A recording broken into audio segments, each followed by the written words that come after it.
তেসরা জানুয়ারি শুক্রবার জুমার নামাজের সময় মাত্র ২০ সেকেন্ডে তালা কেটে সীমান্ত স্কয়ার শপিং মলের ক্রাউন ডায়মন্ড অ্যান্ড জুয়েলার্সে ৫ জনের প্রবেশ। চাদর দিয়ে নিজেদের কুকর্ম আড়াল করার চেষ্টা করে তারা। ৮ মিনিটের মধ্যে প্রায় ১৫৯ ভরি স্বর্ণ লোপাট করে উধাও চোরচক্র। তারপরও শেষ রক্ষা হলো না। সিসিটিভির ফুটেজ দেখে শনিবার রাতে ৩ জনকে গ্রেফতার করেছে গোয়েন্দা পুলিশ। উদ্ধার হয়েছে চুরি হওয়া স্বর্ণালংকারের কিছু অংশ। অভিযান চলাকালীন কক্সবাজার হতে চট্টগ্রামে আসার পথে মোহাম্মদ রুবেল ২৮ নামে একজনকে গ্রেপ্তার করা হয়। তার স্বীকারোক্তি মূলে শফিক ওরফে সোহেল নামে অপর আরেকজনকে গ্রেপ্তার করা হয়।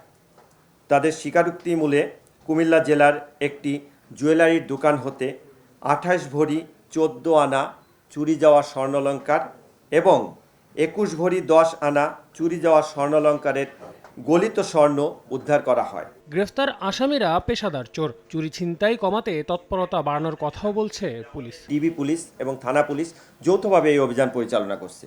এ পর্যন্ত যে আমরা প্রিভেন্টিভ মেজার হিসাবে যে কার্যক্রমগুলো গ্রহণ করেছি, তাতে অক্টোবর মাসে আমাদের যে পরিসংখ্যান, তাতে আমরা ৯৮ জন ছিনতাইকারীকে আমরা গ্রেপ্তার করেছি এবং নভেম্বর মাসে আমরা ১৪৮ জন, ডিসেম্বর মাসে ৫৬৪ জন এবং জানুয়ারির অদ্যাবধি এ পর্যন্ত ৩৭৪ জনকে আমরা বিভিন্ন স্থান থেকে গ্রেপ্তার করেছি। এছাড়া সাম্প্রতিক খুন ছিনতাই সহ নানা অপরাধে জড়িতরা ছাড় পাবে না বলেও হুঁশিয়ারি পুলিশের। আন্ডারওয়ার্ল্ডের সংশ্লিষ্টতা থাকুক আর আপনার ওপেন যারা আছে তাদের সংশ্লিষ্টতা থাকুক, আইনের আওতায় আসতে হবে। আল আমিন তুষার, সময় সংবাদ, ঢাকা।